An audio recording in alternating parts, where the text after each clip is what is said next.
Hi, and welcome to Unmasking Mental Health. I'm Kim. Today I want to talk about the stigma that comes with having an invisible condition.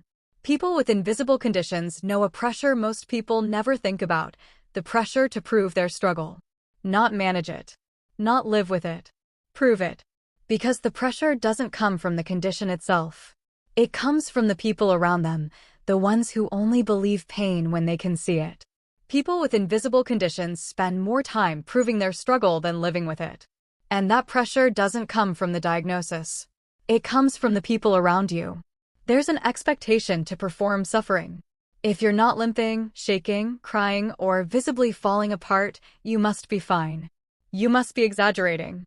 You must be dramatic. You must be a fraud. People don't say that word out loud, but they imply it every time they compare you to someone with a visible illness. At least you're not in a wheelchair. At least you can walk. At least you look healthy. As if pain only counts when it's on display. As if suffering only matters when it's easy for them to see. And here's something people with invisible conditions know all too well.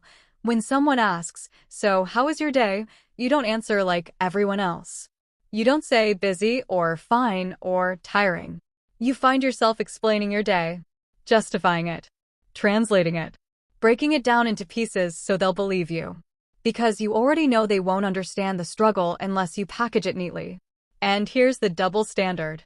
People with visible illnesses are never asked to do this. No one asks them to list symptoms. No one demands a breakdown of every hour. No one expects a performance review of their pain.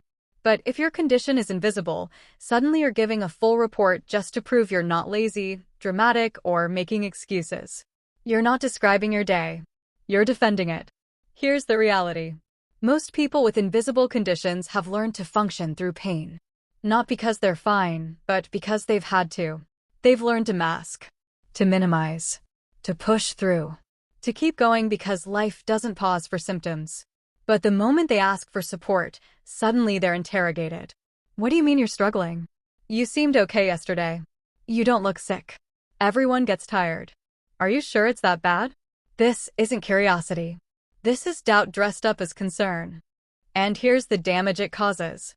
When you force someone to prove their struggle, you teach them to hide it, to mask harder, to push further, to collapse in private, to stop asking for help altogether. You teach them that their pain only counts if it's dramatic enough to make you uncomfortable. And the worst part is that people start believing the mask you force them to wear. They become too functional to be taken seriously, too quiet to be believed, too composed to be considered struggling, too good at surviving to be seen as suffering. And then the comparisons start. My cousin has a real illness. At least you're not in hospital. At least you can still do things. At least you're not dying. As if the only valid pain is the kind that scares you. Here's the truth you don't want to hear. If someone has to break themselves to convince you they're hurting, the problem isn't their condition. It's your ignorance. Invisible doesn't mean imaginary. And if you need proof of someone's pain, you're part of the stigma, not the solution. If this episode said something you've lived but never had the words for, share it. Not for likes. I don't even show the like count for a reason. This channel has never been about numbers, and it never will be. Share it because someone out there is being doubted, dismissed, or compared to a visible illness right now, and they need to hear this. Every share passes on a little kindness.